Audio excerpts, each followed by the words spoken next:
Dubious Ones, welcome back to the channel for some more All-In London review.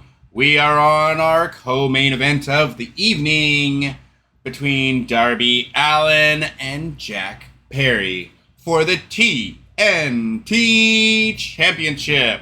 Before we get into it, make sure you hit that subscribe button, smash the like, and let me know your thoughts on this match in the comments below.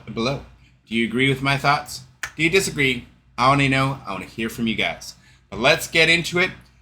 So to start this match, Darby gets a great ovation during his entrance. He comes out with thumbtacks glued to his face for some reason. Then Jack Perry, looking more like a star than he ever has flames coming up from the stage as he comes out with that weird, kind of like Wyatt family gimmick almost, like mask that he puts on and takes off. He's carrying a body bag. He's not able to make it into the ring, though, as Darby charges to the outside with a suicide dive and knocks him into the coffin. Like, not inside of it, but knocks him back and smashes right into the coffin. They brawl back and forth on the outside, Darby beating Jack with a chair, then grinding the thumbtacks off his face into Jack's head. The fans start chanting, "Oh, cry me a river. Oh, cry me a river," to Jack Perry. Darby dives off at the top with a drop kick to a seated Jack Perry who's seated on a chair on the outside.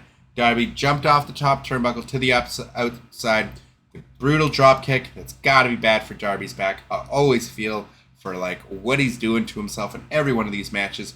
Either way, he then drags him towards the coffin, but Darby goes for another suicide dive, but misses and crashes into the coffin. Again, doesn't fall inside of it, but crashes onto the outside of it.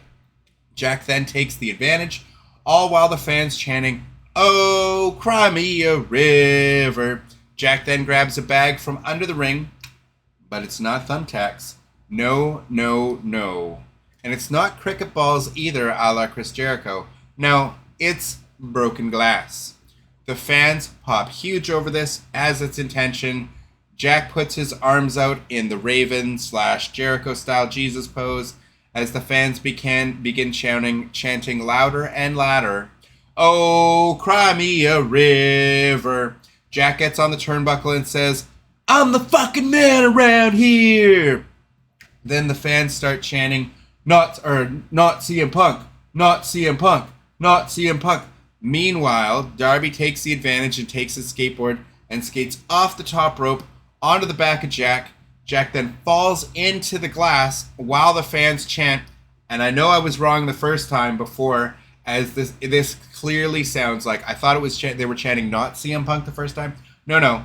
We can clearly hear them hear the chants now of them chanting very loudly, "Fuck CM Punk! Fuck CM Punk!" Not CM Punk, as I thought they were chanting before. So this was quite audibly an F CM Punk chant that we were getting. Jack gets some duct tape from under the ring and tapes Darby's arms together. They brawl up the ramp with some fans chanting CM Punk at Jack Perry. Jack powerbombs Darby onto the ramp.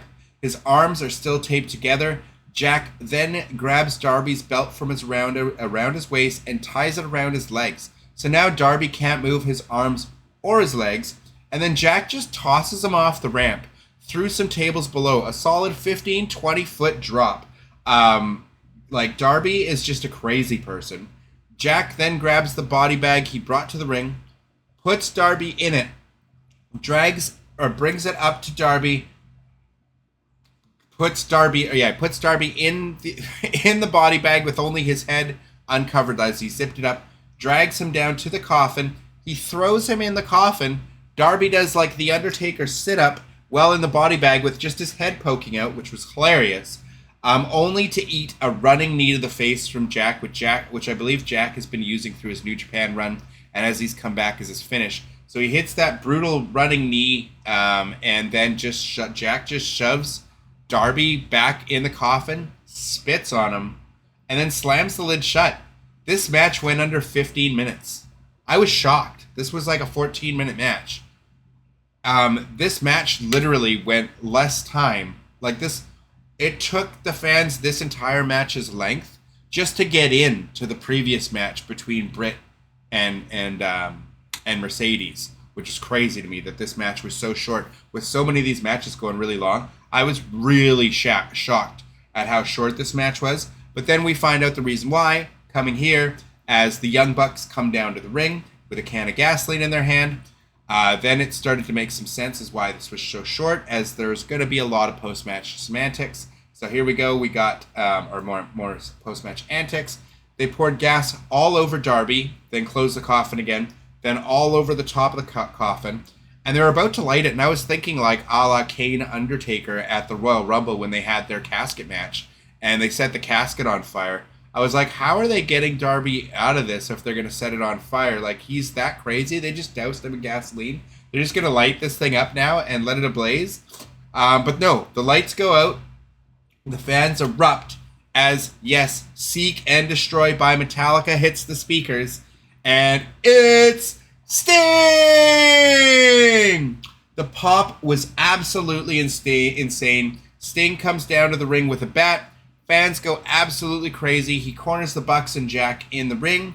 He eats a chair shot from Jack and just looks at him. No sells it.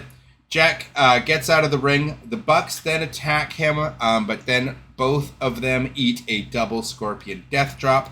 Great for the Bucks, as you know, they're huge little Stingers, huge fans, so they ate the double Scorpion Death Drop. He gets Darby out of the coffin, and the fans continue to sing Seek and Destroy as we cut to the Danielson and Swerve package. This entire match was, again, so short and brief, but it made sense as to why afterwards. But it was fun. It was definitely a fun match. Darby was going 100 miles an hour from the get-go of from the very start of the match. Made a lot of sense as we saw how short it was. Both Jack and Darby in there, I definitely expected some more craziness. I am kind of happy that they didn't do anything too crazy to kill themselves in this match.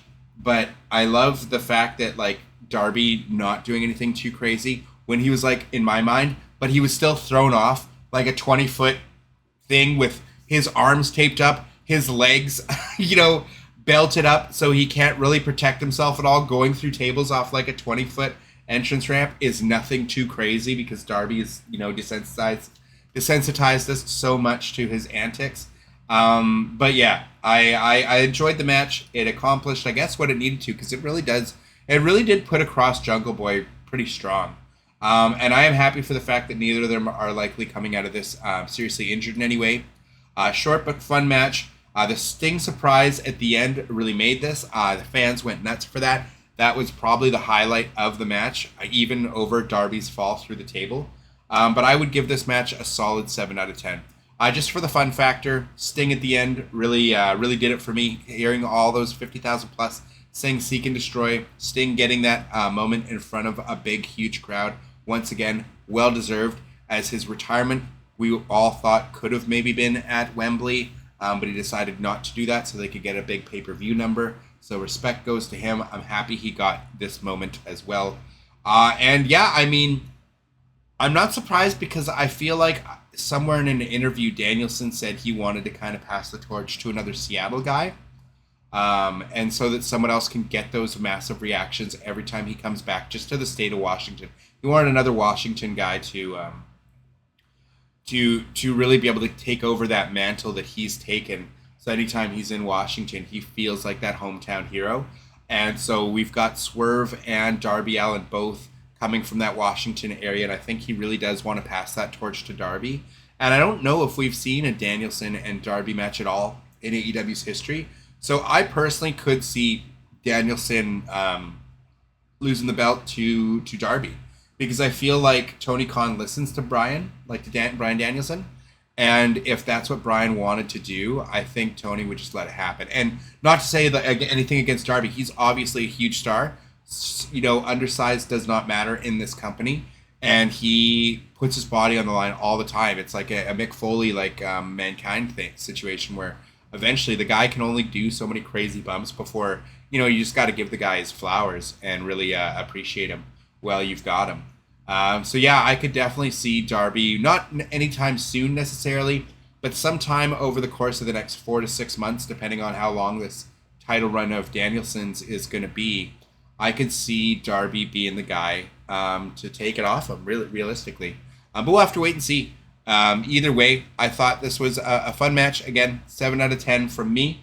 Let me know your thoughts in the comments down below. And stay tuned as I will be getting my main event. Speaking of Bryan Danielson and Swerve match review and reactions very, very shortly here. So stay tuned to the channel for that. Let me know your comments down below. What did you think of this match? What did you think of Allin as a whole? What was your favorite match on the card? And what do you think? Do you think Darby will get, a big program with Danielson? Win, lose, or draw? Do you think he's going to get that big program with Danielson? Because I definitely do. But either way, Dubious Ones, that's going to do it for this one. I'll catch you all in the next one. Deuces.